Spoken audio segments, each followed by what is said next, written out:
Hello and welcome, and thank you for joining us on this video to look at neurodiversity and what it actually means for all of us, and for you to kind of apply it to your business and your people and your practice and just the general understanding of what it actually means. And what I would just like to say is that just acknowledging that there are very many different views on neurodiversity, and everybody has their own lens that they look at it from. And ours is very much based on neuroscience and what we understand about how our brains are actually connected and networked, and how different actually all of us really are. So this video was scheduled for an hour, but because we're aware of everyone's scarcity of time, really, we should be finished by 11:30. So you've gained an extra half an hour of your day today, which is always a good thing, I'm sure. My name is Soraya, and I'm the founder of a company called Springboardtribe. I'm also an applied organisational neuroscientist, and I come from a commercial background. I've been involved with psychology and the whole world of executive coaching and people development for 20 years. But before that, I was actually in a creative advertising agency. So in that industry, we know a lot about diversity because of the absolute genius brains that come up with wonderful ideas, essentially. So just to start, what we're looking at, again, it's really a snapshot of these different areas, and our full neurodiversity program is much more involving, engaging, and actually helping you with your business. But in this morning, we're just going to be looking at why is neurodiversity important, how can it benefit, and what can you do? Because it's like all these things, it's never about just one angle. It's about how we approach it from different sides and putting ourselves in other people's shoes to actually look at how it really impacts people. So with that in mind, I just wanted to tell you a little bit about who we are. So as Springboardtribe, our purpose is really to support companies and educate them in how our brains thrive, actually what they need, how you can work with people's brains as opposed to against them. And we're here to actually help people optimize their potential to be the best that they can be. And when you actually work at a deep level with understanding the brain and the absolute wonders of it, to put it very simply, it really makes a huge difference to how you actually approach your work, your life, your relationships. It just makes life, as you can imagine, so much better. People actually play to their strengths. And what we want to do is we want to be create a group of ambassadors who go out and talk about the brain and help people shape and change their brain for the better. Because as we all recognise, we're going through a bit of a tumble dry time, and we really need to be brain healthy and be the best that we can be, both for ourselves and for others. So what I'd like you just to think about for a moment is actually, do we believe there is a difference between neurotypical and neurodiverse brains? So just as a kind of point one thought, just stop and just think about, well, what actually does this mean, neurodiversity? And what's neurotypical? Am I typical? I'm not quite sure. Because what we do now know from over the past 10 years from neuroscience is that not one of us is the same. We are all wired completely differently because of the brain's neuroplasticity and the pathways that are laid down depending on our DNA, our experiences, our relationships, our knowledge. Our brain is shaping and changing all the time. And so that's saying that you can't teach old dogs new tricks. It's actually not true at all. Because there's something called neurogenesis, which is the birth of new neurons. So we're completely, in fact, as people age, they cognitively get even better. So there you go, that's something to look forward to. So what is neurotypical? What are these different definitions of neurodiversity, and where does it come from? So we actually look at it, if you think about neurodiversity at work, this is a quote from the CBI director, who says that we can't afford old arguments. We need a radical plan for growth informed by companies. And what he's obviously, and I don't mean to teach you all to suck eggs, we know this is going on, is that actually we need diversity to actually really be able to transform business for the future and to make things more secure, sustainable, and to work with just data and new technology that's kind of growing up all around us. And these are some of the companies that are working, really focusing and doing some amazing things with diverse brains, or cognitively diverse, as we kind of refer to them, because we are all cognitively diverse. Virgin, Microsoft, Google, Amazon, Ford, they're all working. They recognize that there are wonderful strengths and powers from people who think in a different way. And there are also organizations that have sprung up, like Neurodiversity in Business, The Future is Neurodiverse, the Institute of Neurodiversity, and they really are kind of helping us to understand a lot more of how our brains actually operate and what's actually going on inside them. And I think we have to kind of, just to say here that there are so many meme words that we have with social media. Words get bandied around all the time and sort of have different meanings to different groups of people.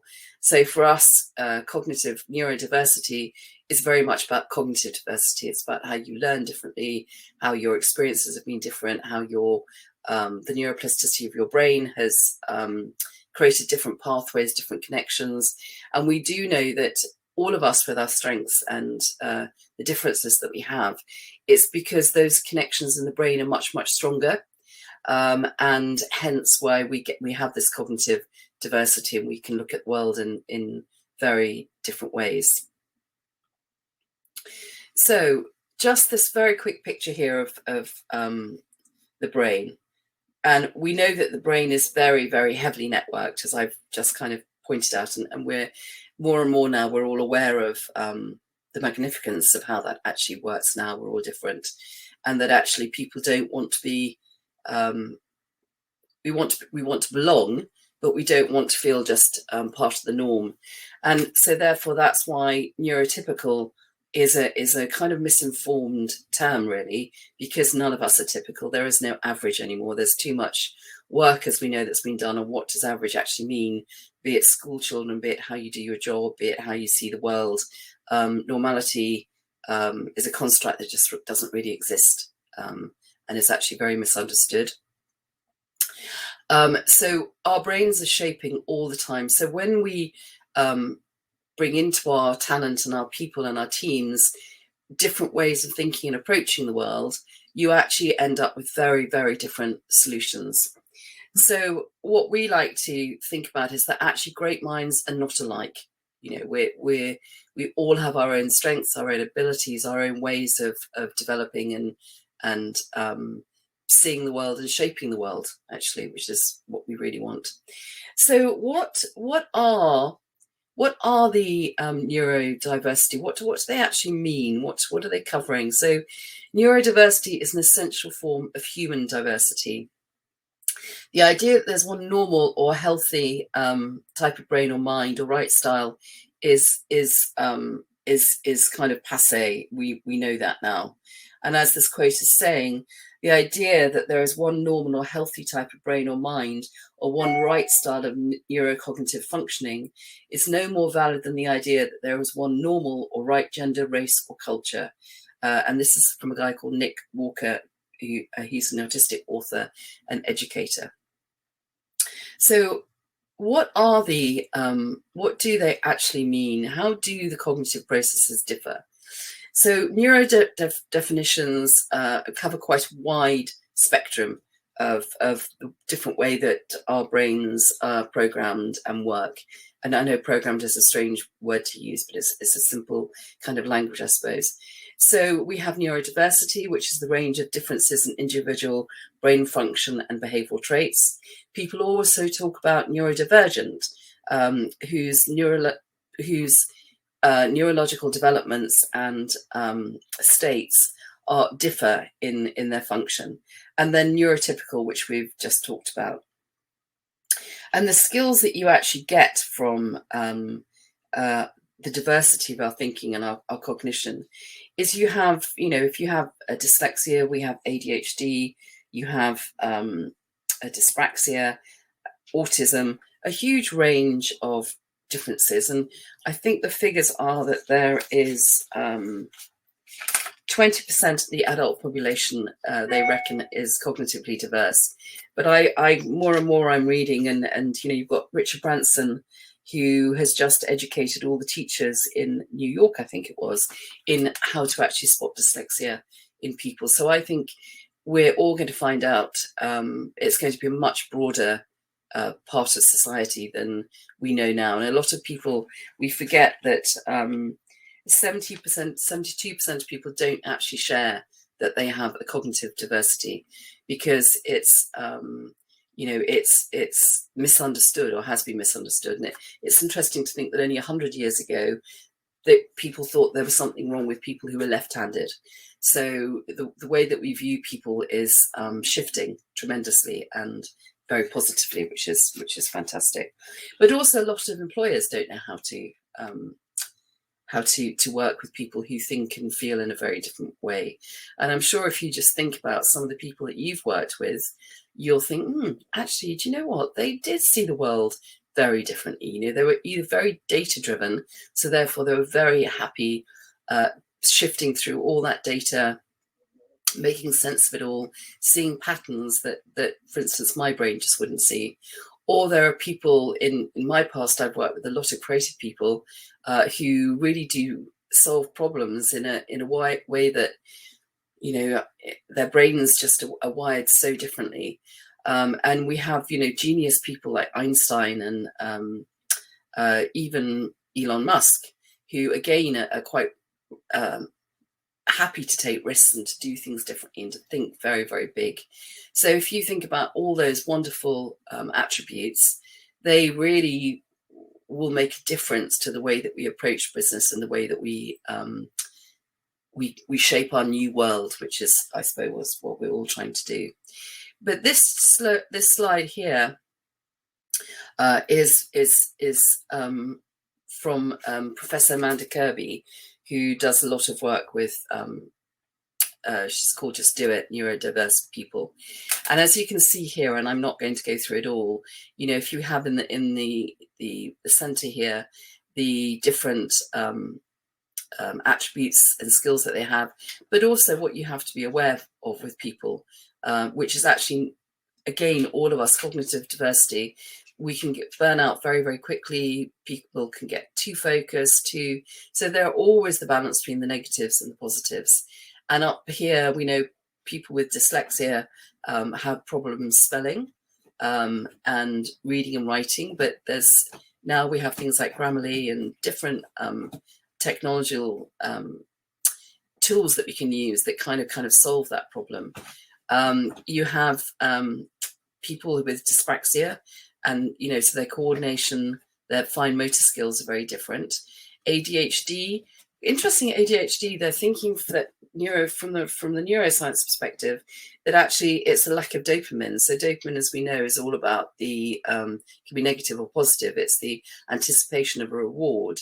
So that could create the kind of lack of focus. But all these things are being changed so fast within medicine and science and neuroscience that we're all going to find our own personal balance at some point in our lives as we learn more and more about this. So people, as I said before, want to believe that they're part of a tribe, that we belong. And the more that people come out of isolation and can share and be very honest, the better business will be, work will be, and the healthier people will be. So that really does feed into, and again, this is a buzzword depending on how you define it, well-being and psychological safety become very, very important.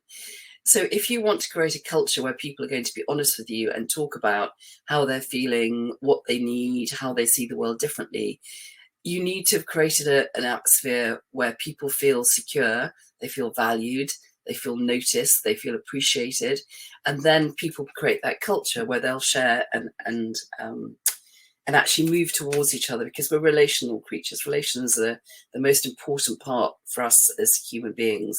And what you want to create is circumstances and emotions, because we're emotionally driven, where people come together, and once people are focused and they feel secure, they're going to be able to work together and challenge each other on how to find new ideas, solutions, different ways of working, different ideas, all the richness that we as human beings need for our future. And then, of course, you know, the other side, which is when people don't feel, when there are too much politics going on, there's backstabbing, there's uncertainty, there's too much change, then people become isolated. They become they just stressed, I suppose. People, you move away from people, you hanker down, and you're preserving your own energy. So keeping in mind these thoughts are really, really important. You know, we're not just saying hello to people and working with people. This is our world. This is how we live, and this is how we thrive, which becomes so important.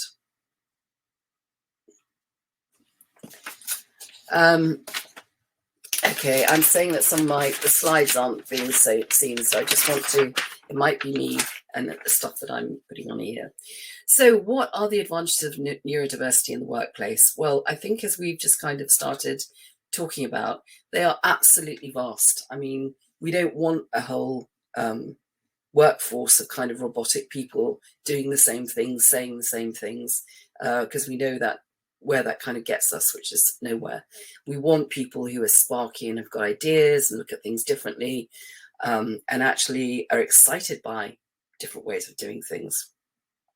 So actually you can have people who absolutely thrive because they love numbers. And so, you know, I think it was, I can't remember which company it was now, who said that actually in their data department, by having people who are their attributes are focused on data, they've improved their performance and their kind of company health and culture by 50%, which is really quite extraordinary. So there are lots of interesting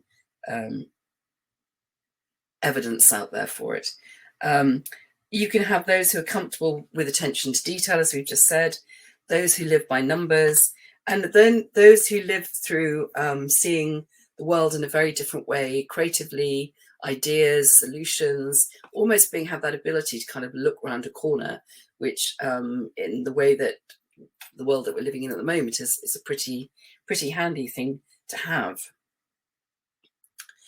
So it also has an impact, impact on how managers and leaders actually lead their companies. And there was an interesting stat that I read the other day that a lot of leaders don't get any leadership training till they're in their late 30s, 40s, which I find absolutely unbelievable and disastrous, quite frankly. So actually, the more that we can open people up to see things in a different way, makes managers positively change their approach. You know, you're looking at new ways of doing things, working differently with other people, makes the organization much more supportive. You know, at the moment we have a talent drain, and so if you want to attract talent and retain talent, having an atmosphere where an organization, an environment where people want to come and bring their brains every day to work is really a huge plus on your side. You know, gone are the days of attracting people because you can bring your puppies in. Now that's kind of just commonplace, and actually a lot of people don't come into the office anymore. It's the hybrid world has really changed all that. So it's really improved productivity as well. It helps lessen the cognitive differences. You know, we've all met people who they just aren't on the same kind of page as we are. But actually, if we can, you know, appreciate the differences in people, then that can have a huge positivity on everybody, and especially on brain health, mental health. And it helps the positive shifting in organizational culture. And that's not just an internal culture, but also an external culture. So what your external brand says is also very, very important for your business and how your company actually develops. So I hope that you found this useful. And here's a quick kind of summary of what some of the adaptations that both individuals and organizations can put in place so that everybody with cognitive diversities feel that they belong, they can bring of their best, and they can actually use their strengths as well. And again, with all these things, they don't happen overnight. It takes time. You need to put in place the processes to have clarity, good communication, mutual respect. It's very similar to how they've been looking at the 4-day week recently, and found that actually people are benefiting hugely from it. But actually it takes a while to change the processes and make people feel secure in the new hybrid, flexible, agile world that we're all living in. So for an organization, having an open culture, adapting your workspaces for people, playing to people's strengths, their super strengths, updating, being on top of technology, having your ambassadors, having people actually talk about the brain. And one of the things that we're asked to do a lot of is to come in and actually take people through the how the brain actually operates, what it needs, how you can strengthen it, how you can feed it, all about our mental health, our mind, our consciousness, all of those areas, and how you actually relate your own script in your brain, where that actually comes from and how you can reshape it. Having role models as well, so people appreciate there's a different way of looking and thinking. Testing, again, if people want to be tested, then that should be open to people. Recruitment design, so that you're not just going for the same old. Feedback, and also having neurodiversity programs like the program that we run. And from an individual point of view, it is about sharing, it's about being open, it's about being honest and actually hearing and seeing the other person. It's the way that you design workspaces, or the way that people are working hybridly at home, and how that changes and what needs to be put in place. We need to be mindful of others, and we need to encourage people to use their super strengths, and ourselves to use our super strengths. And coaching and mentoring are very, very important to give people the chance to reflect, to pause and to think about things, and also just to let the subconscious do a lot of its work, because we're always doing, as opposed to letting the default mode network in our brain actually sort of throw things into our consciousness, having worked out the problem. And just feedback and self-awareness for people as well. So there's a lot that we can do. There's a lot that we can understand. And this is not just about neurodiversity in the classical sense that was developed by Judy Springer back in 1998. This is about all of us as individual human beings and how we actually thrive within the world, and feel included as well. So creating an inclusive environment. So with that in mind, thank you very, very much for listening. If you want to know more, I recently did a paper and a podcast, which is coming out later, with Ruby Dinsmore, who's from the law firm Pennington's Manchester Cooper, and Ruby is she's a partner in employment law. So it was quite an interesting article to write from the two different sides, from her, from a lawyer, and from my neurodiversity side. And you can find that on the LinkedIn page as well. That was put up later, and I'll say later when we actually launch the podcast as well. And that again has a different views and how people can address more cognitive diversity, especially if you discover maybe as a senior leader that you're cognitively diverse. How do you introduce that to your team and to make changes as well? So if you would like to know more, please get in touch with us. And I'm sorry if this was kind of information heavy. The program itself is much more inclusive, much more welcoming, much more creative, and more bespoke actually, and helping people look at conundrums in a very, very different way. And if you want to find out more, please contact us at hello@springboardtribe.com. We'd love to have a conversation. Even if you just got any questions, that would be quite brilliant. And thank you very much for giving us your time. We're actually going to finish a little bit before 11:30, so that's great. And some of the comments that I have here, let's see what people have written. There's also there's a government website that's looking very deliberately at how you hire neurocognitive diverse staff. So there's lots of work that's going on out there about taking our thinking forward and shedding new light on things, and how ambassadors and role models are so important, and making it safe for people to talk so they can bring all themselves to work. And so I hope we've given you something to think about. Obviously, it's the brain, and also some ways that you can actually start developing more cognitive diversity within your organization, because it is the way forward. I mean, we're not going to go back. Life has changed, and we need to be bringing all our brains to work and making sure that everybody is healthy, doesn't burn out, and actually feels noticed and valued in what they're doing.